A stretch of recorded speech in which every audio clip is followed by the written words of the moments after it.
1,00,000 మంది శివభక్తులతో కలిసి మహారుద్రాక్ష పూజలో పాల్గొనండి. వెంటనే కాల్ చేసి మీ పేరును నమోదు చేసుకోండి.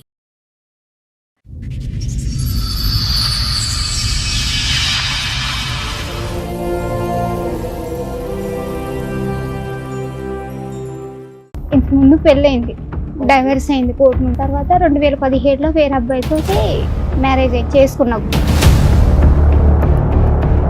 లవ్ మ్యారేజా రెండో మ్యారేజ్ అరేంజ్డ్ మ్యారేజా? Love arrange marriage. నీ మొదటి మ్యారేజ్ డైవర్స్ అవడానికి కారణం ఏంటి రేణుక? కొంచెం సాడిస్ట్ సార్. ఇప్పుడు 8 months అవుతుంది ఇక్కడ నుంచి వెళ్ళిపోయి వేరే అమ్మాయిని పెళ్లి చేసుకున్నాడు. ఇట్లా సంగతి రేణుక మా చెల్లెని తీసుకొని ఇట్లా వెళ్ళిపోయాడు దుర్గా. ఆ అమ్మాయి వాళ్ళ అన్నయ్య ఫోన్ చేశాడా? అంత చూస్తున్నా వాళ్ళ అన్నయ్యకి బుద్ధి ఉండాలి కదా. ఇక్కడికి రామ్మా, ఇక్కడ కేసు పెడుదురా అనేసి అన్నాడు మేడం. మీద లోన్ తీసుకున్నాం మేడం. తీసుకున్న 4 నెలలకే వెళ్ళిపోయింది మేడం. ఇప్పుడు ఆ లోన్ నేను కట్టుకోవాల్సి వస్తుంది మేడం. ఎంత లోను? 9 లక్షలు తీసుకున్నాడు మేడం. ఏం చేశారు? 9 లక్షలు లోన్ ఎవరి పేరు మీద తీసుకున్నారు? తన పేరు మీదనే తీసుకున్నాడు. ఇన్స్టాల్మెంట్ అతనే కడతాడు కదా. నీ ఇప్పుడు ల్యాండ్ ఏమైనా షూరిటీ పెట్టాడా? తన పేరు మీదనే ఉంది మేడం. ఇల్లా?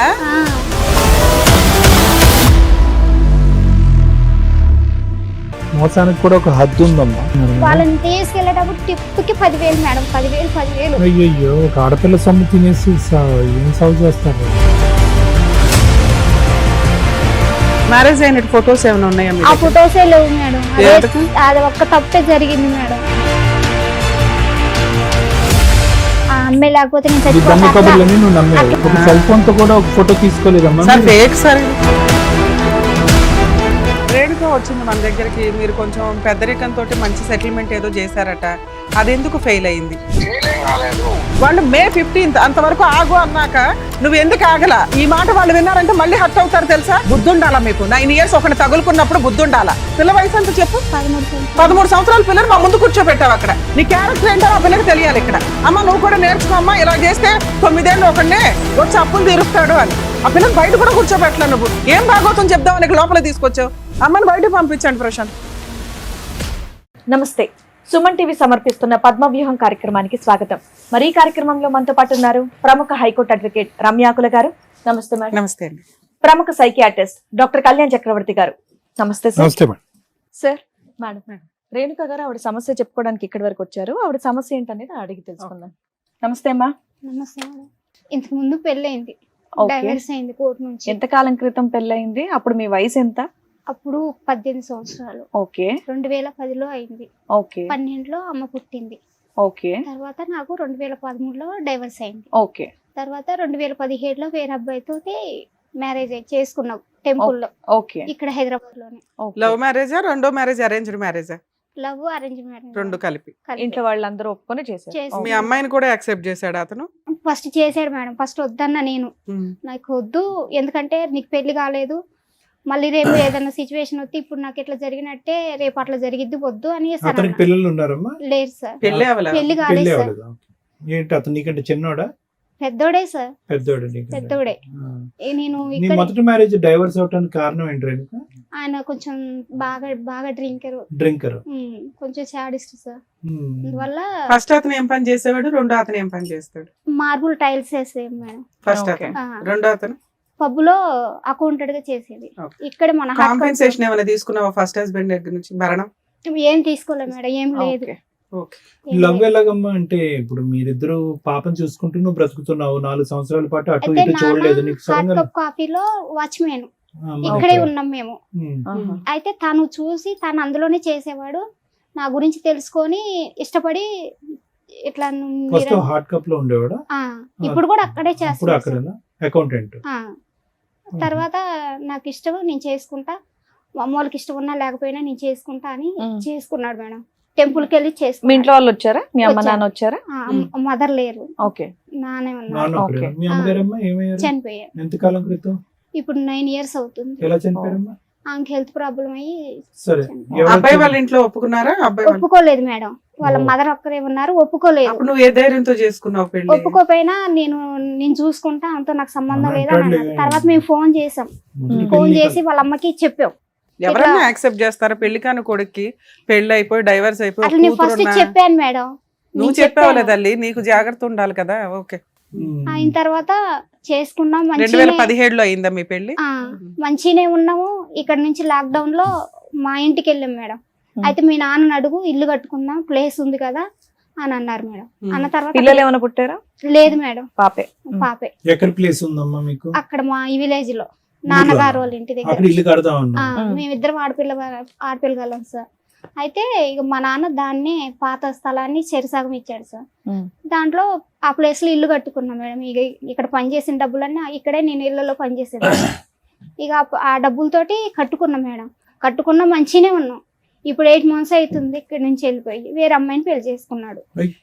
2017 నుంచి 16 అంటే 26 అంటే దగ్గర దగ్గర 8-9 years పెళ్లి. 10 years పిల్లలు ఎందుకు పుట్టలేదు మీకు? నాకు ప్రెగ్నెన్సీ అందింది మేడం. హెల్త్ బాగోలేక అందులోనే బ్లడ్ తక్కువ ఉండి కామెర్లు అయ్యి ఇక బేబీ లోపల బాగోలేదు. ఆల్ త్రూ మీ అత్తగారు నిన్ను యాక్సెప్ట్ చేయలేదా? ఆల్ త్రూ ఇప్పుడు కూడా చేయలేదు. ఓకే. సో ఆవిడ ఇన్ఫ్లుయెన్స్ ఇతని మీద బాగుండి అతను వెళ్ళి ఇంకో పెళ్లి చేసుకుండొచ్చని నీ అభిప్రాయం, లేదంటే నీతో పాటు ప్యారల్ గా వేరే ప్రేమ అయినా నడిపించాడా? నేను ఉండగానే ఇప్పుడు పెద్ద మనుషుల్ని తీసుకొని వెళ్ళాను మేడం. వాళ్ళ ఊరు తీసుకొని వెళ్ళాను, 3 సార్లు తీసుకొని వెళ్ళాను. తీసుకొని వెళ్ళిన తర్వాత ఫస్ట్ సారి వెళ్ళినప్పుడు తిని లేడు, ఇక్కడే ఉన్నారు. మేము వాళ్ళ సొంత ఊరు వెళ్ళాం. ఎందుకు వెళ్ళారు? మీ ఆయన ఇక్కడే ఉన్నప్పుడు ఇక్కడ ఉన్నాడే, ఎక్కడ ఫోన్ తీయట్లేదు మేడం. నీతో కలిసి ఉండట్లేదు. ఓకే. అయితే ఇల్లు ఎప్పుడు కట్టుకొని అక్కడికి షిఫ్ట్ అయిపోయావు? మీరు లాక్డౌన్ లో కట్టాం మేడం. ఒక 5 ఏళ్ల నుంచి నువ్వు అక్కడే అక్కడే ఉన్నావు. ఈయన ఇక్కడ ఉండి ఇక్కడ ఎప్పుడెప్పుడు వస్తాడు? 15 రోజులకు ఒకసారి వచ్చి మమ్మల్ని మా దగ్గరకు వచ్చేది మేడం. ఎన్ని మళ్ళీ రోజులు హాలిడేస్ కి ఉంటాడు ఇక్కడ మమ్మల్ని తీసుకొని వచ్చేది. ఓకే. మంచిగానే ఉన్నాం, అసలు గొడవలు అంటే ఏమి లేవు మా మధ్యలో. ఇంటికి మెయింటెనెన్స్ గానీ ఖర్చులు గానీ ఎలా ఇస్తాడు? అత్తరే ఫోన్ పే చూసుకుంటాడా? చేస్తాడు మేడం. ఎంత సుమారుగా? ఇప్పుడు డోకరాలన్నీ అయ్యి ఉంటే ఒక 10,000 వేస్తాడు మేడం. వేస్తాడు. ఓకే. మంచిగానే ఉంటాం మేడం. పిల్లతో బానే ఉంటాడా? బాగా అసలు ఎట్లా ఉంటాడో మేడం. మమ్మల్ని కూడా బాగా చూసుకునేది మేడం. ఇంక తర్వాత ఇప్పుడు 8 months తర్వాత ఆ పోయిన రోజు కూడా మాకు తెలియదు. పోయాక కూడా నాతో కంటిన్యూగా మాట్లాడుతూనే ఉన్నాడు. ఆ అమ్మాయి వాళ్ళ అన్నయ్య నాకు ఫోన్ చేశాడు, ఇట్లా సంగతి రేణుక మా చెల్లెని తీసుకొని ఇట్లా వెళ్ళిపోయాడు దుర్గా, ఎక్కడ ఉన్నాడు అన్నయ్య ఫోన్ చేశాడు సార్. అమ్మాయి వాళ్ళ అన్నయ్యకి నీ నెంబర్ ఎక్కడదమ్మా? మేమందరం అక్కడే పబ్ లో పనిచేసాం సార్. ఓ అమ్మాయి కూడా పబ్ లో అమ్మాయినా? వాళ్ళ అన్నయ్య సార్. అన్నయ్య. అమ్మాయి ఎలా పరిచయం? ఇతను పబ్ లో పని కదా. లాక్డౌన్ లో మరి తను ఇక్కడికి వచ్చాడు కదా మేడం, నన్ను అక్కడికి పెట్టేసి. అప్పుడు వాళ్ళ అన్నయ్య వాళ్ళ అమ్మ నాన్న చనిపోయారంట. అమ్మాయి వాళ్ళ అమ్మ నాన్న కూడా లాక్డౌన్ లోనే. అయితే వీళ్ళందరూ ఒకే దగ్గర రూమ్లలో ఉండేవాళ్ళంట. ఆ పిల్ల రూమ్ కి ఎందుకు వస్తుంది? అన్నయ్య వాళ్ళ దగ్గర మేడం. వాళ్ళ అన్నయ్య వాళ్ళ దగ్గర వాళ్ళ అన్నయ్య వదిన ఈ అమ్మాయి కలిసి ఉండేవాళ్ళంట. ఆ ఇంటికి మీ ఆయన వెళ్తూ ఆ పక్కన ఫ్రెండ్స్ కదా వీళ్ళు, బెస్ట్ ఫ్రెండ్స్ కదా, అట్లా వెళ్ళేదంట. వాళ్ళ అన్నయ్య చెప్పాడు ఇది అట్లా జరిగింది మేడం. సరే, అంత చూస్తున్నా వాళ్ళ అన్నయ్యకి బుద్ధి ఉండాలి కదా. మళ్ళీ వాళ్ళ అన్నయ్య ఫోన్ చేసి నాకు ఇక్కడికి రమ్మా, ఇక్కడ కేసు పెడదురా అనేసి అన్నాడు మేడం. అన్న తర్వాత మేమేం చేస్తామంటే ఇక్కడ కేసు ఎట్లా పెడతాం, మేము ఉన్నది అక్కడ కదా, ఏ ఏరియాలో ఉంటే మేము అక్కడే పెట్టుకుంటామని అక్కడికి వెళ్ళాం మేడం. ఎక్కడికి?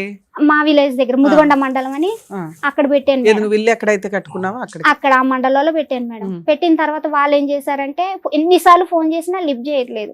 చేయకుండా తర్వాత మళ్ళీ మా పెద్ద మనుషులను తీసుకొని పొమ్మన్నారు. వాళ్ళే పోలీస్ వాళ్ళు తీసుకొని వెళ్ళమన్న తర్వాత తీసుకొని వెళ్ళిన తర్వాత ఫస్ట్ సారి అబ్బాయి లేడు, వాళ్ళ ఊరు పెద్ద మనుషులను పిలుచుకురమ్మని చెప్పారు మేడం. వాళ్ళకి ఫోన్ చేసిన తర్వాత మళ్ళీ 15 రోజుల తర్వాత వెళ్ళాం మేము. వెళ్ళిన తర్వాత అప్పుడు డబ్బులు నేను అయితే లోన్ తీసుకున్నాడు మేడం. ఏది ఇంటి మీద లోన్ తీసుకొని ఇంటి చుట్టుపక్కల దగ్గర అప్పుడు ఇల్లు కట్టేటప్పుడు డబ్బులు అవసరమై వడ్డీకి తీసుకున్నాం మేడం. తీసుకున్నాక ఏమైందంటే ఆ లోన్ తీసుకొని సరే ఒక దగ్గర కట్టుకుంటాం కదా, మనకు కూడా వాళ్ళు వీళ్ళు అడగకుండా ఒక దగ్గర లోన్ ఉంటుంది కదా అని ఆ పర్పస్ మీద లోన్ తీసుకున్నాం మేడం. తీసుకున్న 4 నెలలకి వెళ్ళిపోయింది మేడం. ఇప్పుడు ఆ లోన్ నేను కట్టుకోవాల్సి వస్తుంది మేడం. ఎంత లోను? 9 లక్షలు తీసుకున్నాడు మేడం. ఏం చేశారు 9 లక్షలు? 5 లక్షలు బయట కట్టేసినాం మేడం. అప్పులు కట్టేసినాం. ఇల్లు కట్టినందుకు సార్. అంతే, ఇల్లు కట్టినందుకు. ఇంకా 3 తాను ఉంచుకున్నాడు సార్. 3 ఏదో లోన్ ఉంది, ఆ లోన్ తీసేస్తేనే లోన్ వేస్తానని వాళ్ళు అన్నారు బ్యాంక్ వాళ్ళు. ఆ లోన్ ఉంటే మీకు అమౌంట్ పడదా అని. లోన్ ఎవరి పేరు మీద తీసుకున్నారు? తన పేరు మీదనే తీసుకున్నారు. ఇన్స్టాల్మెంట్ అతనే కడతాడు కదా, అయితే నీకేంటి బాధ? కట్టట్లేదు మేడం, నేను కట్టను, నాకు అవసరం లేదు. అవును, ఆయన చూసుకుంటాడు, నీకేంటి బాధ? నీ ల్యాండ్ ఏమైనా అటాచ్మెంట్ ఉందా? నీ ఇల్లు ఏమన్నా షూరిటీ పెట్టాడా? తన పేరు మీదనే ఉంది మేడం. ఇల్లా? నీ స్థలంలో మీ ఆయన ఇల్లు కట్టాడా? అది అతని పేరునుందా? ఆ, అలా ఎందుకు చేసాము? అలా ఎలా అయింది జాయింట్ అసలు? ఆయన పేరు మీదకి ఎలా మారింది ప్రాపర్టీ?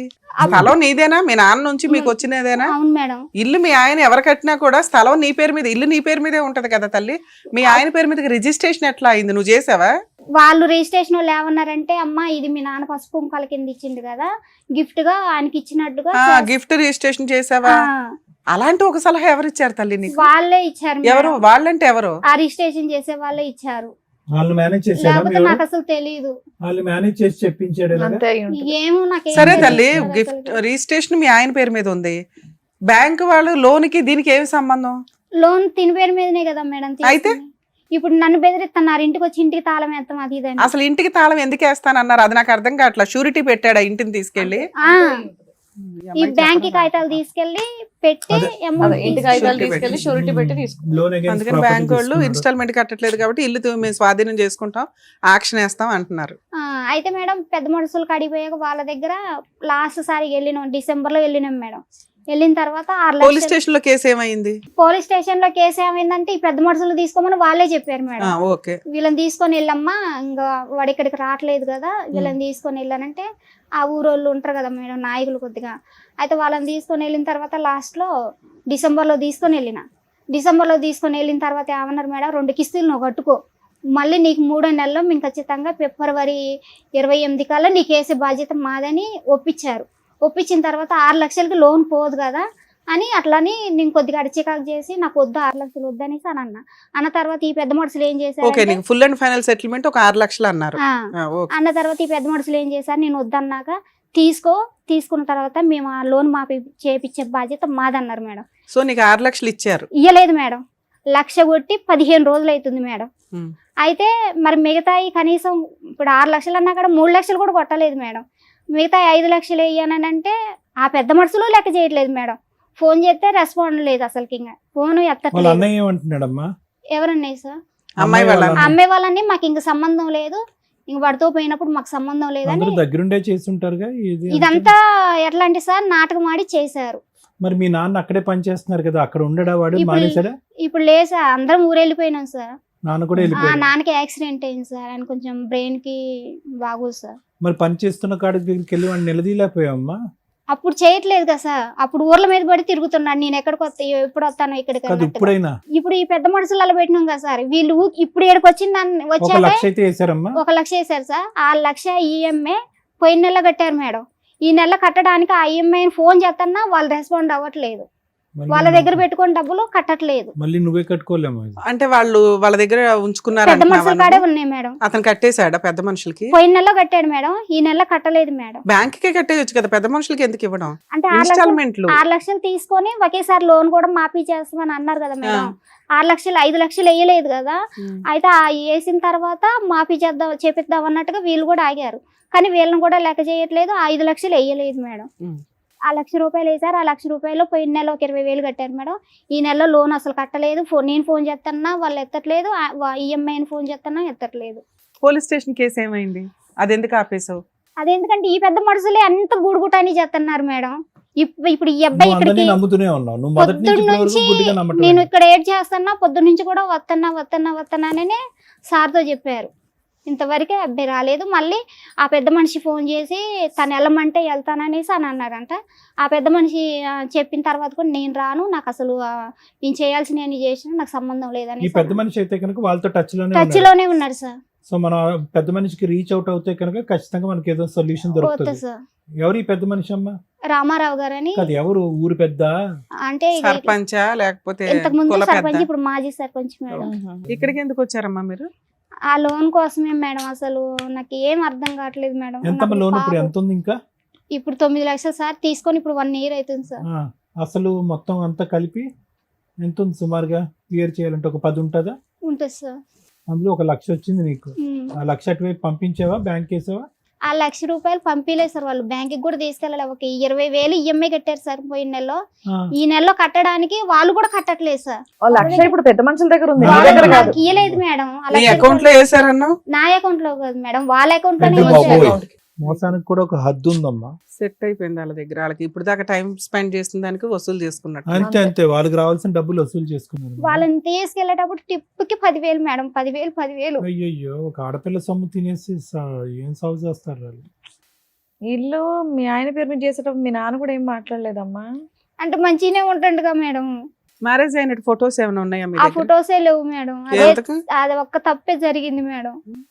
అదే అమ్మ నువ్వేమన్నా లవ్ కమ్ అరేంజ్డ్ మ్యారేజ్ అండి అన్నావు. ఓ నలుగురు పెద్ద మనుషులు, ఓ తాళి కట్టడం, ఓ పూజ పంతులు ఉంటారు కదా తల్లి. ఒక్క ఫోటో కూడా లేదా? 2017లో అందరి దగ్గర ఫోన్లు ఉన్నాయి. పెళ్లి అవ్వలేదు కదా? అయింది మేడం. నా పాప తోడు మేడం. మేము పెళ్లి తోడేందమ్మా, సాక్ష్యం కదా కావాల్సింది. చేసుకున్నాం మేడం మేము మ్యారేజ్. నువ్వు అసలు లవ్ అండ్ అరేంజ్డ్ అని అనకూడదమ్మా. అసలు లవ్ మ్యారేజ్ అరేంజ్డ్ కాదు ఇది. మీరిద్దరు ప్రేమించుకున్నారు, వాళ్ళ పెద్దల యొక్క ఒప్పందం లేదు, వెళ్ళిపోయారు. వాడు ఎప్పుడో చోట నిన్ను ముంచేదానికి అవకాశం ఉంది, ముంచాడు. నీకు పెళ్లి జరిగేటప్పుడు ఎవరెవరు ఉన్నారు? ఎవరు లేరు మేడం. మరి అప్పుడు అరేంజ్డ్ మ్యారేజ్ ఎలా అవుతుంది తల్లి? నీ దృష్టిలో పెళ్లి అంటే ఏంటో చెప్పు. ఫస్ట్ హస్బెండ్ తో పెళ్లి ఎలా జరిగింది? మీ ఇద్దరు ఏదైనా గుడికి వెళ్ళి తాళి కట్టుకున్నారా? లేదు మేడం. అందరూ ఉన్నారుగా, దాన్ని పెళ్లి అంటారు. అట్లా కూడా బ్లాక్ మెయిల్ చేసింది మేడం. నేను చచ్చిపోతా ఇట్లా. మా పిన్ని వాళ్ళు ఉన్నారు మేడం ఊర్లో. అక్క నేను కనుక అమ్మే లేకపోతే మా ఊరు వెళ్ళిపోయినా మేడం. ఆ అమ్మే లేకపోతే నేను చచ్చిపోతా అట్లా బ్లాక్ మెయిల్ చేసింది. పెళ్లి టైంలో మీ నాన్న ఉన్నాడు అది ఇదని చెప్పావు. అంటే నేను చేసుకొని వచ్చాక వాళ్ళు యాక్సెప్ట్ చేశారు మేడం. పెళ్లి టైంలో ఎవరు ఉన్నారంటే వాళ్ళ ఇంట్లో వాళ్ళు రాలేదు అని చెప్పారు. ఎక్కడ చేసుకున్నారు? బల్కంపేట ఎల్లమ్మ టెంపుల్ లో మేడం. ఎవరు చేశారు మీకు? ఎవరు లేరు మేడం. మేమిద్దరం. ఎక్కడ? గుడి బయట, గుడి లోపల? గుడిలోనే మేడం. ఒక సెల్ ఫోన్ తో కూడా ఒక ఫోటో తీసుకోలేదమ్మా? సార్ ఫేక్ సార్ ఇది. సార్ ఎల్లమ్మ టెంపుల్ అలా మ్యారేజ్ లో జరగవు. వీళ్ళు ఆ దేవుడు అమ్మవారి నుంచి వీళ్ళు కట్టేసుకున్నారు. పంతులు కట్టించాడా మీతో? గుడి ఆయనే కట్టాడు మేడం. మీ ఆయనే కదా కట్టుకుంది. మీరు కట్టేసుకుని గుడి పక్కన. మీరిద్దరు ఏం చేస్తున్నారని చూడరుగా వాళ్ళు. గుడిలో పెళ్లి అంటే దానికి రిసిప్ట్ ఉంటది, పంతులు ఉంటారు. పెద్ద మనుషులు కూడా యాక్సెప్ట్ చేశారు. బానే ఉంటున్నాం. పెళ్లి అంటే ఒక ఫోటో ఉండాలని తెలియదమ్మా నీకు? ఒక్క తప్పే మేడం. ఒక్క తప్పు, అదే పెద్ద తప్పు. ఆ ఒక్క తప్పు అంటే సరే మాట్లాడదాం. అంటాడు డబ్బులు సెటిల్మెంట్ ఏమైనా చేస్తాడా ఏంటి అనేది మాట్లాడదాం. చూద్దాం, ఇస్తాడేమో. నమస్తే అండి, నేను శ్రీవాణిని మాట్లాడుతున్నాను పద్మవ్యూహం ప్రోగ్రామ్ నుంచి. చెప్పండి మేడం. రామారావు గారు ఒక్క నిమిషం, అడ్వకేట్ రమ్య మేడం మాట్లాడతారు, మాట్లాడండి. సార్ నమస్తే అండి. నమస్తే అండి. రేణుక వచ్చింది మన దగ్గరికి. మీరు కొంచెం పెద్దరికంతో మంచి సెటిల్మెంట్ ఏదో చేశారట, అది ఎందుకు ఫెయిల్ అయింది? ఫెయిల్ ఏం కాలేదు. ఇప్పుడు వాళ్ళు ఏమన్నారంటే వాస్తవంగా 2 నెలలు మనం టైం పెట్టారు. 2 నెలల్లో వాళ్ళు 1 లక్ష కొట్టారు. అంటే అన్అఫీషియల్ గా 1 లక్ష ఇచ్చాడు. 5 లక్షలు వాళ్ళు భార్య ఇప్పుడు చేసుకున్నా ముందు ఒప్పుకున్నాడు. ఆ లక్ష ముందు ఇచ్చాడు. పెళ్లి చేసుకున్నాను అని ఒప్పుకున్నాడా సార్? ఏమన్నా ఒప్పుకోలేదండి. పెళ్లి చేసుకున్నానని ఒప్పుకోలేదా? అందుకే పాప రేణుకలేదా పక్కన ఉంది? ఏమా ఒప్పుకున్నాడా? ఫస్ట్ ఒప్పుకున్నాడు మేడం. పెద్ద మనుషుల ముందు ఒప్పుకున్నాడా లేదా మేడం? ఫస్ట్ వాళ్ళే నిలదీశారు మేడం. మీరు నిలదీసినప్పుడు ఫస్ట్ ఒప్పుకున్నాడు, తర్వాత రివర్స్ అయ్యాడండి అంటుంది. అసలు ఏది లేదండి. ఇప్పుడు సర్పంచ్ గారు పక్కన ఉంది కదా, సర్పంచ్ గారు మీరు మాట్లాడండి ఫస్ట్, మళ్ళీ ఇన్ఫర్మేషన్ సర్పంచ్ గారు కూడా అంటాడు. వాస్తవంగా ఏంటంటే మాకేం తెలియదండి. ఈ పాప ఏం చేసిందంటే ఈ బాణాపురంలో ఉంటుంది. కొంతకాలం 9 సంవత్సరాలు బాణాపురంలో ఉంటూ వీళ్ళు ఇల్లు కట్టుకున్నారు. ఆ అబ్బాయి కూడా వచ్చాడు, గది ఉండి కట్టాడు. సార్ ఆ ఇల్లు స్థలం ఎవరిది? ఆ ఇంటి స్థలం ఎవరిది? మీరు ఎంక్వైరీ చేశారు కదా సార్, స్థలం ఎవరిది? ఈ స్థలం నాన్నగారిది, అమ్మాయి నాన్నది కదా. మీరు ఆ ఏరియా సర్పంచ్ గారు, ఎక్స్ సర్పంచ్ ఉన్నారట, మీరంతా పెద్ద మనుషులు ఉన్నారట. బేసిక్ పని ఆ అబ్బాయి గోవ పగలగొట్టాను. ఇక్కడ పెళ్లి లేదు అనేది పక్కన పెడితే, ఒక అమ్మాయికి సంబంధించిన స్త్రీధనం అది. ఇతను గిఫ్ట్ డీడ్ చేయించుకొని ఇల్లు కట్టించాను కాబట్టి అది నా పేరు మీద తాకట్లు పెట్టేసి వదిలేస్తాను, ఇప్పుడు ఇన్స్టాల్మెంట్ కట్టను అంటే కరెక్ట్ కాదు కదా. అది 6 లక్షలు కడితే లోన్ క్లియర్ అయిపోద్ది. అది మేడం గారు వినండి కొంచెం, ఒక్క నిమిషం చెప్పండి. అన్న తర్వాత మాకేం తెలియకుండా మేము ఆల్రెడీ పోయాం. ఈ అమ్మాయి ఏం చేసిందంటే ఇంకో అమ్మాయిని పెళ్లి చేసుకుంటారు. పెళ్లి చేసుకుంటే ఆ ఫోటోలు ఈ అమ్మాయికి వచ్చాయి. అవును. ఆ వాస్తవం ఏంటని చూస్తే వాళ్ళు ఏం చేశారు, అక్కడ పెళ్లి చేసుకునేది కాక వాళ్ళు డైరెక్ట్ ఊళ్ళో పోయి ఊళ్ళో పెద్ద మనుషుల ద్వారా మళ్ళీ రిజిస్ట్రేషన్ పెళ్లి చేసుకొని మళ్ళీ గుళ్ళో కూడా చేసుకున్నారు. అంటే రిజిస్టర్ మ్యారేజ్ చేసుకున్నారు. ఓకే. ఏం చేసింది, అన్లీగల్ గా 9 సంవత్సరాల నుంచి కలిసి ఉంటున్నారు. మరి ఏమో అంతసేపు ఉన్నప్పుడు పెళ్లి చేసుకుంటే బాగుండేది. ఓకే. ఎక్కడైనా మీరు ఒక పోలీస్ స్టేషన్ లో, లేకపోతే టీవీ సమక్షంలోనో, లేకపోతే ఒక దేవుడి గుళ్ళోనో ఎక్కడన్నా చేసుకున్నా బాగుండేది. ఆ ఒకటి తప్ప మిగతా అంతా ఓకే. ఏది వీళ్ళు కలిసి ఉంటాం ఓకే. ఆయన రావటం, ఇల్లు లోన్ లో పెట్టడం, లోన్ తీసుకొని 7 లక్షలు ఇంకొక 4 లక్షలు అప్పు చేసి వాడు కొంత తెచ్చి అంత కలిసి 11-12 లక్షలు ఇల్లు కట్టడం, వీళ్ళిద్దరి పేరు మీద ఇల్లు రిజిస్టర్ చేసుకోవటం, లోన్ పెట్టడం, అంత ఓకే, దీంట్లో తేడాలి. సార్ మేమేమన్నా అంటే మొత్తం ఇద్దరు కట్టుకుంటూ వస్తున్నారు. కట్టుకుంటూ వచ్చేప్పుడు ఏం చేసిండు, వేరే అమ్మాయిని పెళ్లి చేసుకున్నప్పుడు బ్లాక్ అయ్యింది, రాకపోవడం, ఆ డబ్బులు కట్టట్లా. ఈ అమ్మాయికి తెలిసి మాకు ఆశ్రయించింది. మేము ఆ ఊరు వెళ్ళాం. ఆ ఊరు వెళ్తే అప్పటికి ఆ అమ్మాయి ఆల్రెడీ పెళ్లి అయిందని అంతా ఉంది. అప్పుడు ఆ అమ్మాయి కూడా ఊళ్ళో లేకుండా మేము పోయి తెలిసి వాళ్ళు ఊళ్ళో అక్కడ అమ్మాయిని పంపించేసారు. అబ్బాయి ఉన్నాడు. అక్కడ ఉన్న పెద్ద మనుషులందరూ కలిసి ఏం చేశారంటే పలానా టైం రాండి, మేము అబ్బాయిని అమ్మాయిని పిలిపిస్తాం అని చెప్పారు. మేము మొదటిసారి పోయిన తర్వాత కలిసి రెండోసారి పోయేటప్పటికి ఇంకా ఆల్రెడీ కూర్చున్నాం. వాళ్ళ పెద్ద మనుషులు మేము పెద్ద మనుషులు కూర్చుంటే ఆయన పెళ్లి చేసుకోవడం తప్ప మిగతా అన్ని ఒప్పుకుంటాండి, దీంట్లో తేడా ఏం కూడా. నేను వచ్చింది వాస్తవే, నేను ఉన్నది వాస్తవే, నేను అమ్మాయి అంటే నాకు. సరే, ఫైనల్ గా ఏం సెటిల్మెంట్ చేశారు సార్? అప్పుడు 6 లక్షలు సెటిల్మెంట్ చేశాం. మరి లోనే 10 లక్షలు ఉందంటుంది అమ్మాయి. 6 లక్షల సెటిల్మెంట్ ఈ అమ్మాయికి ఇవ్వడానికా? కేసులు ఏం వేయకుండా? లేదండి, అయితే మొత్తం 11 లక్షలు కొంత కట్టారు, 7 లక్షలు ఇంత మిగిలింది బ్యాంక్ లో. బ్యాంక్ లో ఇంక 7 లక్షలు కడితే అయిపోద్ది అంటున్నారు మీరు. 6 లక్షలు ఇచ్చాడు. అయితే ఆయన ఏమంటే నేను నేను కష్టపడేదంతా కూడా ఆ ఇంటికే పెట్టాను, ఆ ఇల్లు ఆమెకే ఇస్తాను కాబట్టి రిటర్న్ గా మళ్ళీ గిఫ్ట్ కూడా ఏమో చేయటమే. అంతే అంతే, ఓకే.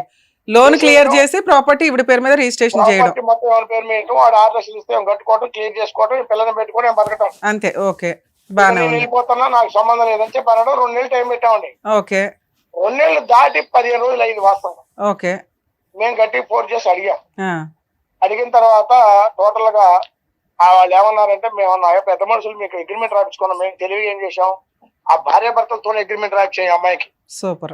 ఎందుకంటే ఆయన పేరు మీద ఉన్నా, ఇప్పుడు కొత్తగా వచ్చిన భార్య పేరు మీద ఏ ప్రాపర్టీ ఉన్నా రేపు జందాలు మనకి. అవును. ఇప్పుడు అనఫీషియల్ కదా, పెళ్లి లేదు కదా, మరి మేము ఎట్లా గ్రిప్ మాకు అని వాళ్ళిద్దరితో 100 రూపాయల అగ్రిమెంట్ మీద వాళ్ళ ఈ అబ్బాయి వాళ్ళ తల్లిని చేసుకున్నామని ఆయన్ని సంతకాలు పెట్టించి సాక్షి సంతకాలు పెద్ద మనుషులు కూడా పెట్టించుకున్నాం. సూపర్. మేము అవసరమైతే ఏం చేస్తాం, అక్కడ ఉన్న ఖాళీ ప్లేస్ ఉంది లేదా ఇంకేదన్నా ప్రాపర్టీ రాసుకుంటాం. కోర్టు గీయడానికి పనికొచ్చింది కదా. అవునండి, అవును. అట్లానే ఆ విధంగా వినిపించుకున్నాం. 1 లక్ష రూపాయలు ఆల్రెడీ అమౌంట్ కొట్టేసి ఇంకా 5 లక్షలు కొట్టాలి. నేను మాట్లాడా 10 రోజుల క్రితం మాట్లాడే గట్టాను.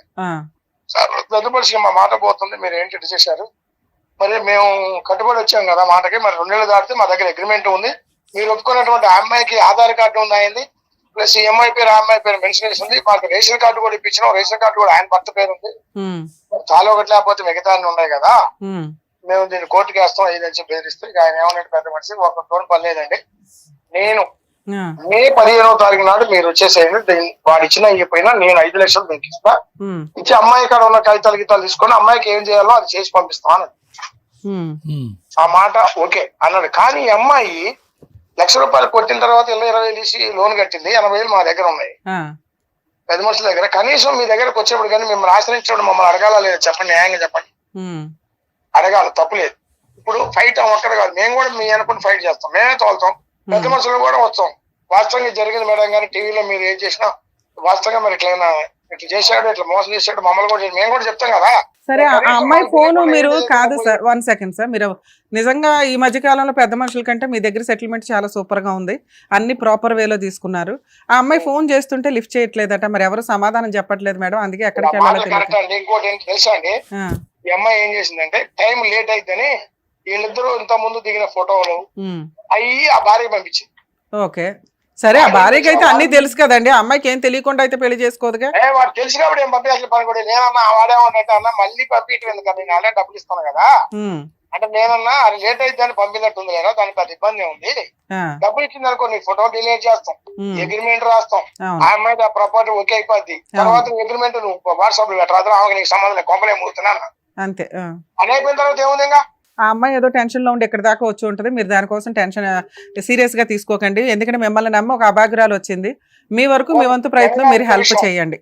ఇంకో విషయం, 5 లక్షల వాడు వచ్చే నెల 15వ తారీఖు పోతే మేము ఈ పాపం తీసుకుని మీ దగ్గర. Super sir, super, thank you sir, thank you. ఆ విధంగా రాకపోతే మమ్మల్ని అడగండి. అలాగే సార్, అలాగే, ఓకే, అదే ధైర్యం చెప్పి పంపిస్తాం. మా బాధ ఏంటంటే ఈ అమ్మాయి ఇంకోటి విషయం మేడం గారు, చిన్న లాజిక్ విషయం, చట్టం వేరు, గ్రామ పరిస్థితులు వేరు, అవును అవును, అక్కడ ఉన్న సిచ్యువేషన్ వేరు. అవును. ఇప్పుడు మీరు మొక్కలో ఉన్నారు కదా చెప్తాను, వాడు ఏం చేస్తాడు, వాడు ఇప్పుడు మా పరిధిలో ఉండి ఇప్పుడు భయపడతాడు, మీ పరిధిలో భయపడతాడు, నా భయాన్ని అట్టు ఉంచండి. అవును. వాడు డబ్బులు ఇవ్వకపోతే అప్పుడు మనం ఫర్దర్ గా ఏం చేయాలి, కేసు పెడతాం, సార్ ఒక్క నిమిషం అండి, మా గురించి మీ దగ్గర ఒప్పిస్తాం, ఒక్క నిమిషం సార్, చేస్తాం, ఆ ప్రాపర్టీ మనం హ్యాండ్ ఓవర్ చేసుకుంటాం. అలాగే సార్, మీరు చాలా పర్ఫెక్ట్ గా వినండి. కానీ ఇప్పుడు వాడికి ఏమాత్రం సంధించిన వాడు ఏదంటే ఆయన పెద్ద మనుషులు వాడు ఏం చెప్తుండే, ఇప్పుడు పెద్ద మనుషులు మీరు ఏం చేస్తున్నారు, నాకు డబ్బులు తీసుకుంటున్నారు కదా, మీరు ఎడపోలేరని మమ్మల్ని క్వశ్చన్ చేసిండు వాడు. అవును అవును, నేనేమన్నా క్వశ్చన్ చేయడానికి ఛాన్స్ లేదు అబ్బాయి. నువ్వు కనీసం డేట్ పోయిన తర్వాత మరి నువ్వు మాకు చెప్పడం, లేకపోతే ఆ అమ్మాయికి సంబంధించిన అక్కడ ఫోన్ చేసి చేయాలి కదా. అయితే ఫోన్ ఎత్తుకోవడం అంటే మేడం వేరే కాదు, ఈ అమ్మాయి తొందరపడాల్సిన అవసరం లేదు. ఎందుకంటే వాస్తవంగా వాడు ఆధార్ కార్డు ఉంది, వాడు రేషన్ కార్డులో వాడి పేరు ఉంది. సార్ ఇప్పుడు మీరున్నారు వెనకాల, తేడా వస్తే మేము ఉన్నాం. ఆ అమ్మాయికి ఉన్న టెన్షన్ ఏంటి? మీకు ఫోన్ చేయడానికి ముందు మేము 100 సార్లు ఆలోచించాం సార్. ఎందుకంటే పెద్ద మనుషుల దగ్గర పంచాయతీలు, విలేజెస్ వ్యవహారాలు, అక్కడ ఒక గుడ్ విల్ తోటి అవతల వ్యక్తి భయపడతాడమ్మా.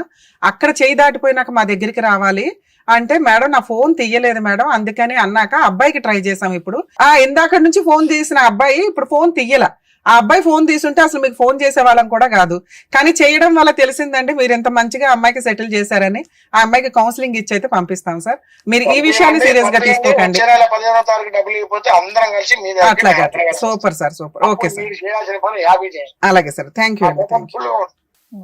ఆ అమ్మాయికి ఫోటోలు పంపించడం కాదు మేడం, నేను వాట్సాప్ డీపీలు పెట్టుకోవద్దంట, నాకు అర్హత లేదంట, నాకు వార్నింగ్ ఇస్తున్నారు వాళ్ళు. ఏం చేయాలి? ఏంటి మేడం?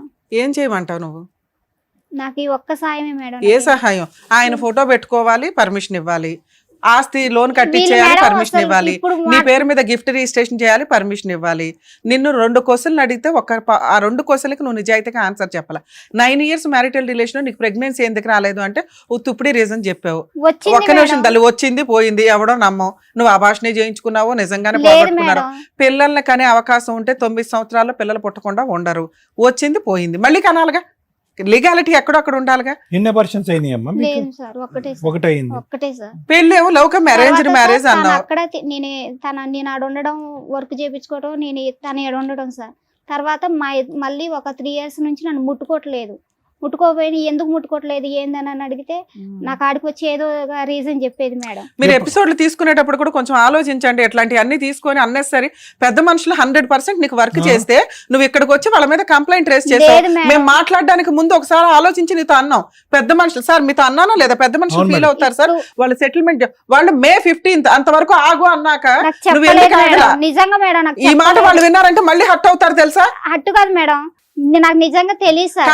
వాళ్ళు ఏం చేస్తారు? డిసెంబర్ వెళ్ళిన తర్వాత వాళ్ళు ఏమన్నారంటే February 28 అన్నారు మేడం. February 28 పోయి ఇప్పుడు 15 రోజులే వాళ్ళే కోర్టులో కేసులు వేసినా కూడా సంవత్సరాల తరబడి నడుస్తాయమ్మా. ఆగాలి కదా. ఫోన్ చేసి నీకు అక్కడ వెళ్ళినప్పుడల్లా 10,000 15,000 ఖర్చు అవుతున్నాయి. ఇక్కడ ఫ్రీగా అయిపోతుంది. అక్కడ లేదు మేడం, అక్కడ కూడా నన్ను ఏమన్నారో తెలుసా మేడం, అక్కడ ఏముంది, ఇల్లుందా, అది ఉందా, ఏముంది? ఇప్పుడు నీ ముందే చెప్పారు కదమ్మా, ఒక స్థలం ఉంది, ఒక ఇది ఉంది, అవి మేము అటాచ్ చేసుకుంటామండి అని. ఆ రోజు ఇదే మాట మాట్లాడారు. వినం ఇప్పుడు వరకు మాట్లాడింది ఒక ఎత్తు. ఇప్పుడు మేడం గారు మాట్లాడిన తర్వాత వాళ్ళు ఏమన్నారు, ఏదన్నా మేడం మేము చేసిన రోజు మీ ఎదురుగుంటూ వచ్చి నిలబడతాం అని చెప్పారు. చేయకపోతే మేము చేసి చూపిస్తామంటే అన్నారు. నువ్వు వచ్చిన ఇదైతే కంప్లీట్ అయిందిగా, విన్నావు కదా, మా ముందే మాట్లాడాడు, రికార్డెడ్ గా ఉన్నాయి. వాళ్ళని రెస్పెక్ట్ ఇవ్వండి. పెద్ద మనుషులకి పనికి మాలోళ్ళ గురించి మాట్లాడుకోవద్దు. మనం నిన్నేం అనట్లేదు తల్లి, మళ్ళీ అట్లా మాట్లాడకూడదు ప్లీజ్, ఆగండి. వాళ్ళు అంత ఇదిగా నీకు చేసి పెడుతున్నప్పుడు కోర్టుకి వెళ్ళి ఏం చేద్దాం అనుకుంటున్నారు? వెళ్దాం, కోర్టుకి వెళ్దాం. May 15th కల్లా నీకు ఆ అమౌంట్ రాకపోతే. వాళ్ళు ఏమన్నారు, మేడం మేము ఎంత చేయాలో అంత చేస్తాం, మా చేతులు అవ్వకపోతే మీ దగ్గరకు వచ్చి కూర్చుంటాం, అందరం కలిసి లీగల్ గా ఫైట్ చేద్దామని అన్నారు. ఆ ఒక్క మాట చాలు. వాళ్ళకి రెస్పెక్ట్ ఇవ్వండి, టైం ఇవ్వండి. టైం పడతాయి. పెంట అంతా నువ్వు పెట్టుకుని చెత్త అంతా ఇలా ఇలా ఇలా క్లియర్ అయిపోవాలంటే అవ్వవు తల్లి. బుద్ధి ఉండాలా మీకు? 9 years ఒకటి తగులుకున్నప్పుడు బుద్ధి ఉండాలా? ఒక్క విషయానికే మేడం, పిల్లలు కూర్చోబెట్టుకున్నావు. పిల్ల వయసు అంత ఇక్కడ, పిల్ల వయసు అంత చెప్పు. 13 సంవత్సరాల పిల్లలు మా ముందు కూర్చోబెట్టావు. అక్కడ నీ క్యారెక్టర్ ఏంటో ఆ పిల్లకి తెలియాలి. ఇక్కడ అమ్మ నువ్వు కూడా నేర్చుకో అమ్మా, ఇలా చేస్తే 9 ఏళ్ళు ఒకడినే వచ్చి అప్పులు తీరుస్తాడు అని. ఆ పిల్లలు బయట కూడా కూర్చోబెట్టలే. నువ్వు ఏం బాగోతుందని చెప్దామని లోపల తీసుకొచ్చావు. అమ్మని బయట పంపించండి ప్రశాంత్. వయసులో అబ్బాయి నీకంటే ఈక్వలా, చిన్నోడా, పెద్దోడా అన్నది పక్కన పెట్టేసి, ఓకే, ఇప్పుడు ఎంత మోసం చేశాడు, ఏం చేశాడు అనేటువంటి సిచ్యువేషన్ ఆ అబ్బాయి మంచిగా క్యాష్ చేసుకున్నాడు, అడ్వాంటేజ్ తీసుకున్నాడు. దుర్మార్గుడు అని మనం అనలేం. ఎందుకు అనలేమంటే ఈరోజు వయసులో ఎవరు ఎక్కువ ఎవరు తక్కువ అనేటటువంటి అంశాన్ని పక్క పెడితే కనుక వ్యవహారాల్లో నువ్వు అతనికంటే మెచ్యూర్, ఏ విధంగా మెచ్యూరిటీ? నీకు ముందస్తు పెళ్ళయింది, ఒక భయంకరమైనటువంటి తాగుబోతుడు వ్యక్తి ఒక తాళలేక బయటపడేటటువంటి ప్రయత్నంలో డైవర్స్ తీసుకుని బయటపడి ఒక బిడ్డ కన్నా తర్వాత 4 సంవత్సరాల పాటు ఒక భర్త ఒక తండ్రి లేకుండా ఎలా ఉంటుంది వాతావరణం అనేటటువంటి ఆలోచన మెచ్యూరిటీ నీకుంది. వాడు కుర్రకారు, చెప్తున్నాను ఉదాహరణకి, పెళ్లి అవ్వలేదు అతనికి, పెళ్లి కానటువంటి మినిమం ఇంగితం ఆలోచన, ఆ మాత్రం ఇంగితం ఆలోచన నీ యొక్క అనుభవాలు నీకు నేర్పించలేదని నేను అనుకోవట్లేదమ్మా. నీకు ఎటొచ్చి ఏంటంటే ఒక కొత్తదనం, మళ్ళీ ఒక మగాడు వచ్చి పక్కన నిలబడుతున్నాడు, బిడ్డను బాగా చూసుకుంటాను అంటున్నాడు. ఎందుకు చూసుకుంటాడమ్మా? ఎన్ని సందర్భాల్లో ఓకే ఎక్కడో కోటికొకలో లక్షకొకలో ఎవరో ఒకరు అలా ఉంటారు. వాళ్ళ తల్లిదండ్రుల యొక్క అభిప్రాయం లేకుండా వాళ్ళ యొక్క అభిప్రాయం లేకుండా ఒకటే కాకుండా వాళ్ళ యొక్క ఇష్టం కాకుండా అన్నీ ఎదిరించి నిన్ను వచ్చి ముందు పెళ్లి చేసుకున్నాడు అంటున్నాడు. పెళ్లి చేసుకున్నప్పుడు ఏమైనా ఆధారాలు ఉన్నాయంటే ఆధారాలు పెట్టుకోలేదన్నది. మళ్ళీ నీకు అక్కడ నీ అనుభవం నీకు ఏం నేర్పించిందో మాకైతే అర్థం కావట్లేదు. ఎవరూ ఆధారం లేకుండా నీ వైపు ఉండేటటువంటి మీ తండ్రే వచ్చి చేసుకోమ్మా అని చెప్పాడు అని అంటున్నావు. ఆ పెద్ద మనిషి లేడు, మీ తండ్రి గారు కూడా పెళ్ళప్పుడు లేడు, నీ కూతురు లేదు, మీ మీ మీ మీ భర్త తరపున వాళ్ళు ఎవరైతే కనుక ఈ అబ్బాయి తరపున వాళ్ళు కూడా ఎవరూ లేరు. సో అలాంటప్పుడు ఇక్కడ వాస్తవానికి నిజమైనటువంటి ఒక న్యాయపరమైనటువంటిది, ఒక భద్రతతో కూడినటువంటి ఒక వివాహ బంధం అనేది జరిగిందనేటటువంటి దానికి ఏంటి నమ్మకం? లేదండి నా మాటే వేదవాక్కు నమ్మండి అని అంటున్నావు. చూడమ్మా, నువ్వు దానికి ఒక ఆధారం చూపెట్టలేకపోతే ఎవరూ కూడా అది నమ్మేటటువంటి అవకాశం లేదు. కేవలం నేను మంచిదాన్ని అని చెప్పుకోండి, అన్ని పొరపాట్లే కదా ఇక్కడ. ఇప్పుడు నీకు తెలియనటువంటి ఆలోచన, నీకు తెలియనటువంటి వయస్సా? నీకు తెలుసు. నీకు అనుభవాలు లేవా? అనుభవాలు ఉన్నాయి. నీకు చెప్పేటటువంటి వాళ్ళు లేరా? చెప్పేటటువంటి వాళ్ళు ఉన్నారు. నీకు అన్నిటికంటే నిన్ను ఒక జాగ్రత్త నేర్పించి నువ్వు వేసేటటువంటి ప్రతి అడుగు జాగ్రత్తగా ఉండమ్మా అని చెప్పగలిగేటటువంటి ఒక వాతావరణం ఎవరుంటే కనుక నీ కూతురు. ఏ అడుగు తీసి ఏ అడుగు వేసినా కూడా అమ్మో ఇది నా భవిష్యత్తుకు సంబంధించిందే కాదు, నా కూతురు భవిష్యత్తుకు సంబంధించింది, నేను ఒక పొరపాటు చేస్తే కనుక రేపొద్దు నా బిడ్డ తలెత్తుకుని తిరగలేనటువంటి ఒక పరిస్థితి వస్తుంది. ఒక తండ్రి ఏమో వచ్చి తాగుబోతు కాబట్టి వదిలేసాము, ఇంకొకటి ఏమో వచ్చి నిన్ను కూతురులా చూసుకుంటాను, నిన్ను భార్యలా చూసుకుంటాను అని చెప్పి ఒక అభూత కల్పన చేసినటువంటి వ్యక్తిని నేను నాన్నని పిల్లాలా, బాబాయిని పిల్లాలా, పెద్దనాన్నని పిల్లాలా, ఏమని పిల్లాలి? అటువంటి వాతావరణంలో నీ కూతురిని నువ్వు దింపేటప్పుడు ఎంత ఆచితూచి అడిగేయాలి. ప్రెగ్నెన్సీయా? ఓకే, దురదృష్టం రాలేదు అని అన్నాం, అదే నమ్ముతాం. 9 సంవత్సరాల పాటు ప్రయాణంలో వీడు ఎప్పుడన్నా కూడా తుమ్మితే ఊడిపోయేటటువంటి ముక్కు లాంటి వాడు, వీడితో ఎప్పుడైనా మనం జాగ్రత్తగా ఉండాలి అని చెప్పి 1కి 100 సార్లు ఆలోచించవలసినటువంటి ఇంగితో నీకుంది. ఎందుకు నీ గురించి భద్రత అనట్లేదు, నీ కూతురు భవిష్యత్తు భద్రత గురించి అంటున్నాను. ఎవరు ఈ పక్కన ఉన్నటువంటి వ్యక్తి? మీ నాన్నమ్మ అని చెప్పాలి అంటే కనుక నీ మెడలో ఒక తాలిబొట్టు ఉండాలి, ఒక ఆధారం ఉండాలి, ఆ పెళ్లి చూసేటటువంటి ఒక 4 మనుషులు ఉండాలి. దాన్ని ఈరోజు పెద్ద మనుషులుగా మాట్లాడేటటువంటి 4 ఎస్ ఈ అమ్మాయి మా సమక్షంలోనే పెళ్లి చేసుకుంది, మేము ఇదిగోండి సాక్షి సంతకాలు పెట్టాం, లేదంటే ఇదిగోండి ఆ ఫోటోలో మేము ఉన్నాం. ఈ మాత్రం భద్రత గురించి, నీ గురించి కాదు, నీ కూతురు గురించి ఆ మాత్రం భద్రత గురించి ఆలోచించలేదా? పోనీ ఈ 9 సంవత్సరాల్లో ఓకే ఆ వ్యక్తి నీకేమైనా భద్రతని ఇచ్చాడంటే ఏం భద్రత ఇవ్వలేదు. నువ్వు వెళ్ళి అక్కడికి వెళ్ళిపోయి అక్కడ ఇల్లు కట్టించుకుంటూ ఉన్నావు. పైపెచ్చి ఏంటంటే కనుక ఏదైతే తప్పు చేయకూడదో ఆ తప్పు చేసావు. అతనికి గిఫ్ట్ డీడ్ కింద నీ సొంత ఆస్తిలో కట్టుకున్నటువంటి గిఫ్ట్ డీడ్ చేసేటటువంటి దాంట్లో నువ్వు ఒక రెడ్ కార్పెట్ పేర్చి ఓకేనరా నువ్వు ఏం చెప్తే అది, నువ్వు పెళ్ళి అయితే చేసుకున్నా చేసుకోకపోయినా మన ఇద్దరికి ఒక పెళ్ళికి ఒక ఆధారం ఉన్నది లేదు అనేటటువంటి పరిస్థితి ఉన్నా కూడా ఇదిగో నా ఆస్తి నీకు రాసిస్తున్నానని చెప్పి గిఫ్ట్ డీడ్ రాసిచ్చావు. దాని పైపెచ్చి ఏంటంటే దాని మీద ఒక లోన్ తీసుకున్నావు.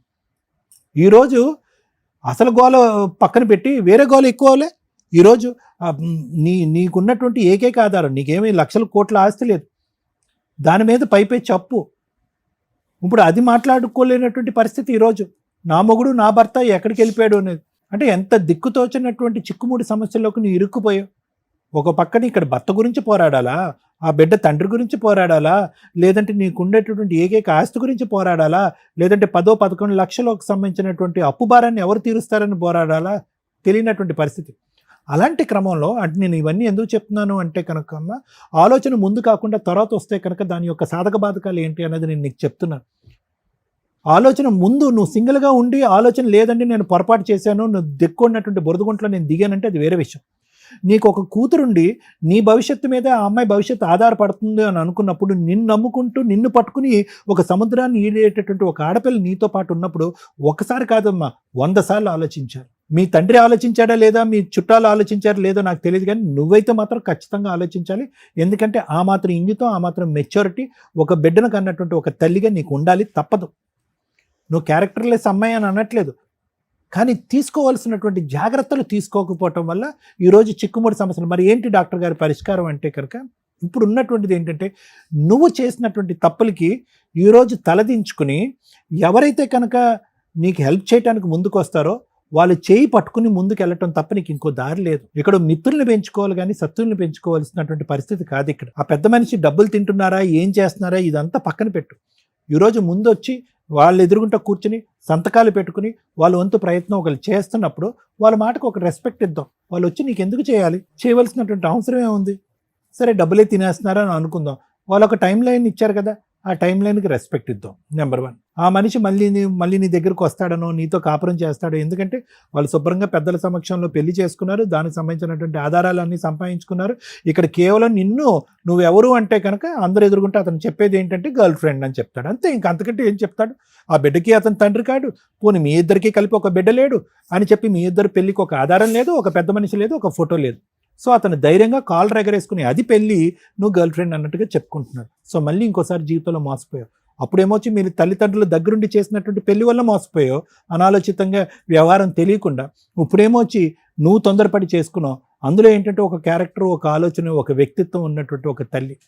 నిన్ను ఖండించట్లేదు, నిన్ను తిట్టట్లేదు, కానీ ముందస్తూ ఉండవలసిన ఆలోచన తర్వాత వస్తే కనుక అందరూ ఒక సైడు, నువ్వు ఒక్క సైడే ఎలా నిలబడతావు అనే దానికి ఇది ఒక నిదర్శనం, ఒక ఆధారం. ఇలాంటి ఆడపిల్లలు చాలామంది ఉన్నారు. ఏవో గొడవల కారణంలో, ఇంకో కారణం వల్ల విడాకుల వరకు వెళ్ళిపోయినటువంటి ఆడపిల్లలు ఉన్నారు.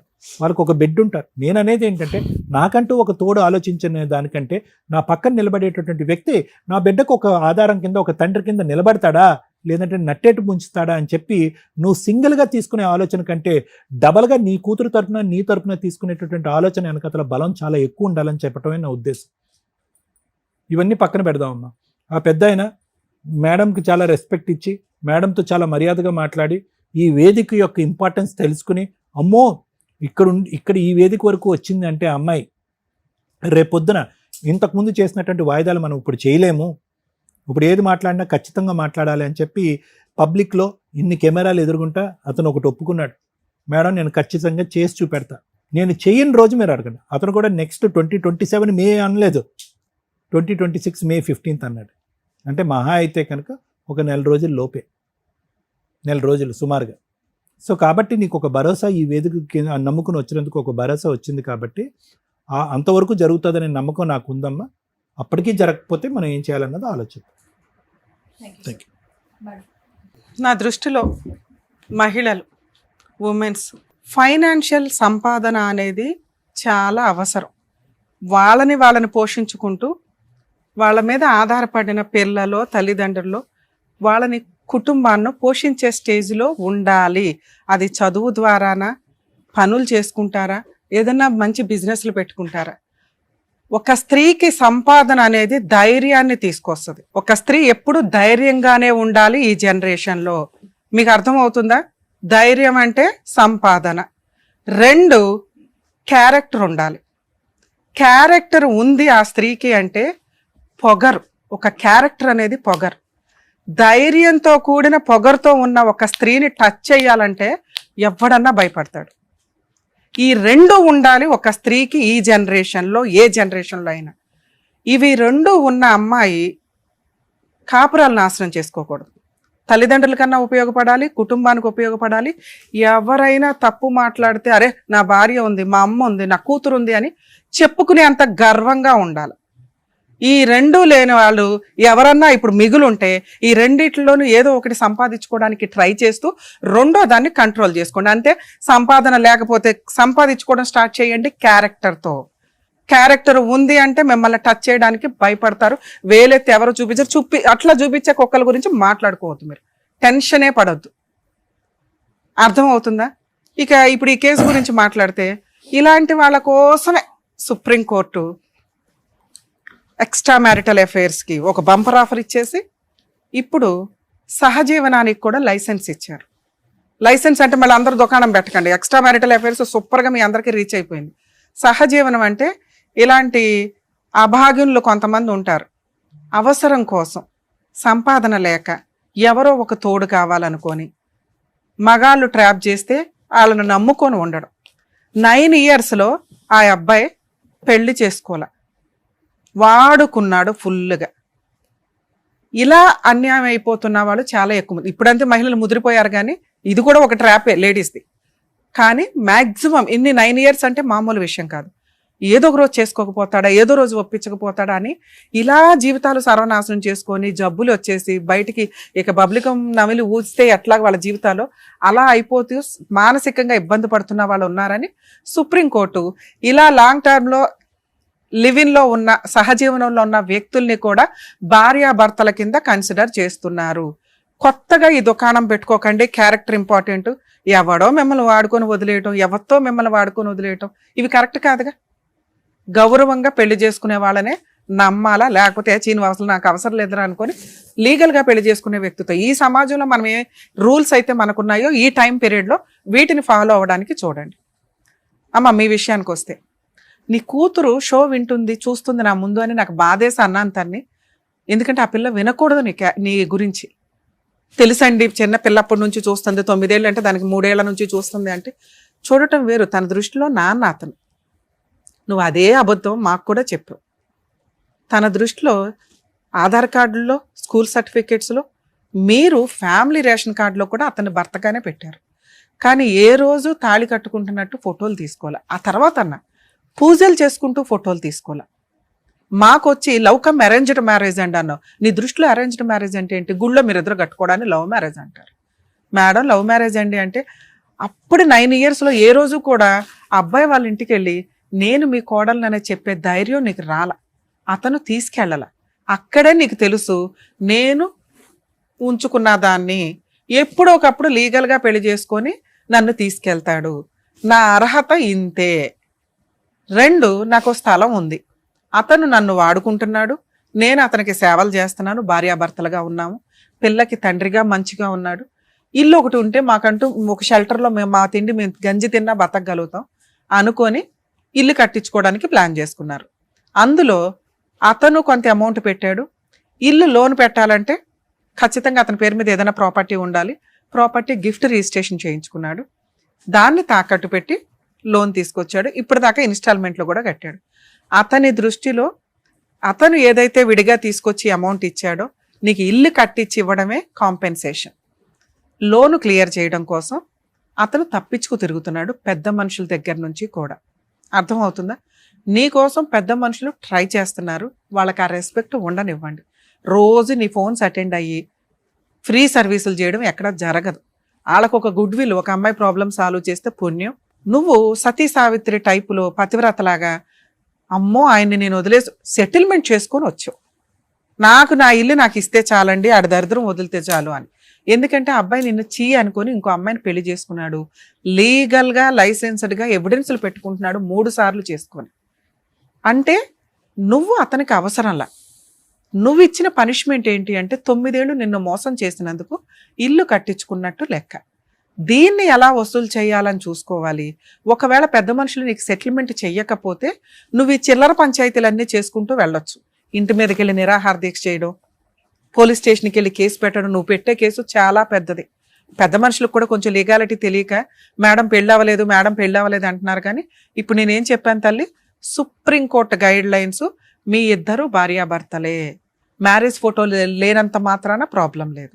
అలా అని మేడం నేను భార్యనే అంటే నేను చెప్పింది కాంపెన్సేషన్ వసూలు చేయడానికి, మెయింటెనెన్స్ వసూలు చేయడానికి, భార్య అని లైసెన్స్ వేసుకొని తిరగడానికి కాదు. ఎందుకంటే మీకు తెలియని లీగాలిటీ చెప్పడం, తెలియని నాలెడ్జ్లు మేము ఎక్కువ ఇవ్వడం వల్ల మరీ అతి అయిపోతుంది బయట. నీకు ఇవి ఎందుకు ఉపయోగపడతాయి? కేసు వేయడానికి ఉపయోగపడతాయి. 9 years నన్ను వాడుకున్నాడండి, అర్థమవుతుందా? పక్కింటోళ్ళు ఎదురింటోళ్ళు చెప్తారు మీరిద్దరు భార్యాభర్తలని. అదే లీగల్గా ఒకవేళ పెద్ద మనుషుల దగ్గర సెటిల్మెంట్ అవ్వకపోతే అవుతుందమ్మా, వాళ్ళంతా పర్ఫెక్ట్గా చెప్పారు, రికార్డెడ్, ఈ పుణ్యం అంతా వాళ్ళకే దక్కిద్ది. నీకున్న టెన్షన్ మేము క్లియర్ చేస్తున్నాం అంతే. వాళ్ళ దగ్గర అవుతుంది. ఇక నుంచి వాళ్ళకే తెలుసు మీ వెనకాల ఈ టీం ఉంది, సుమన్ టీవీ ఉంది అని వాళ్ళకి అర్థమవుతుంది. ఇంకొంచెం బాగా చేస్తారు. 2 అక్కడ నువ్వు ఫుల్ అండ్ ఫైనల్ సెటిల్మెంట్ చేసుకొని వచ్చావు. ఆ లోన్ ఏదో క్లియర్ చేసి ఆ ప్రాపర్టీ నా పేరు రిజిస్ట్రేషన్ చేయండి అని ఆ బాధ్యత వాళ్ళ నెత్తి మీద వేసుకున్నారు. అది క్లియర్, ఆ బాధ్యత వాళ్ళ నెత్తి మీద వేసుకున్నారు. అది క్లియర్ అయ్యేదాకా ఓపిక పట్టండి. 3 ఆ అబ్బాయి ఫోటోలు వాడుకునే రైట్స్ నీకు లేవు. ఆ అమ్మాయి ఇంటికి పంపించే రైట్స్ నీకు లేవు. ఎప్పటిదాకా? నీకు ఇవి అమౌంట్లు వచ్చేసిన తర్వాత అతనెవరో నువ్వెవరో ఈ లోపు పెట్టుకోవచ్చుగా మేడం, ఇంకా 20,000 కట్టాడు అంటే వన్స్ సెటిల్మెంట్ అయిన తర్వాత సెటిల్మెంట్ ఫెయిల్ అయ్యేదాకా ఆగాలి. నీ కడుపు మంట, నీ కోపం కూర్చున్న చెట్టుని నరుక్కుంటున్నట్టు లెక్క. ఇంకెవడు నీకేమీ హెల్ప్ చేయలేరు. అర్థమవుతుందా? అది అవనివ్వండి. May 15th 16th కల్లా నీకు ప్రాబ్లం క్లియర్ అవుతుంది. అవ్వకపోతే మీరు మీ పోరాటం మీరే చేసుకోవాలి. ఏ పెద్ద మనుషులు ఎవరు మీకు హెల్ప్ చేయరు. పోలీస్ స్టేషన్కి వెళ్ళి మీ ఊర్లో దీనికి సంబంధించి మీ దగ్గర ఉన్న అన్ని ఎవిడెన్స్లతో కేసు పెడితే అది ముందు అరెస్ట్ చేస్తారు తల్లి, పెద్ద కేసు కింద లెక్క. ఓకే, అప్పుడు అతను మళ్ళీ సెటిల్మెంట్కి వస్తాడు, ఈ లోన్ క్లియర్ చేయడం, నీ ప్రాపర్టీ నీకు ఇవ్వడం. దాంతోపాటు డొమెస్టిక్ వైలెన్స్ కేసు వేసుకునే రైట్స్ కూడా నీకున్నాయి. మంత్లీ మెయింటెనెన్స్ అడగొచ్చు నీకోసం. అలాగే ప్రాపర్టీని అటాచ్మెంట్ చేసుకొని లోన్ కట్టమనండి అని అడిగే రైట్స్ నీకున్నాయి. మంచి అడ్వకేట్ని పెట్టుకొని గట్టిగా ఫీజులు ఇచ్చి చేసుకోవాలి. ఇవి మీ కేసులో ఫ్రీ సర్వీస్ కుదరదు. అర్థమవుతుంది? ఎందుకంటే ఫ్రీ సర్వీస్ అంటే చాలా డిలే అవుతుంది. పెద్ద మనుషుల దగ్గర నీకు ప్రాబ్లం క్లియర్ అయ్యిందా, అదృష్టవంతురాలివి, గుర్తు పెట్టుకో. ఇంతకంటే లేదు. మిగతాదా లీగాలిటీ నీకు చెప్పాలి కాబట్టి చెప్పా. నువ్వు ఈ ఫైటింగ్ చెయ్యలేవు. చేయగలిగే దమ్ముంటే నీకు తెలియాలి కాబట్టి చెప్తున్నా, ఇంతే. దయచేసి ఎక్స్ట్రా మ్యారిటల్ అఫైర్స్ పెట్టుకొని ఈ అమ్మాయిలాగా కోర్టుల చుట్టూ, పెద్ద మనుషుల చుట్టూ, పోలీస్ స్టేషన్ చుట్టూ తిరగడం వల్ల న్యాయం జరగదు. ఎందుకంటే 9 ఏళ్ళు తిరిగేసినప్పుడు తెలియదా అంటారు గబుక్కుని. ఆ ఒక్క మాట చాలు బాధపడడానికి. ఎక్కడో అదృష్టం బాగుండి నీకు పెద్ద మనుషులు హెల్ప్ చేస్తున్నారు, దాన్ని మిస్యూజ్ అవనివ్వ, మాకు కంప్లీట్ అవనివ్వండి. సరేనా? ఆల్ ది బెస్ట్ అండి. Thank you madam. ఓకే అమ్మా, జాగ్రత్త. Thank you so much sir. Thank you so much. మరో కథతో మళ్ళీ కలుద్దాం.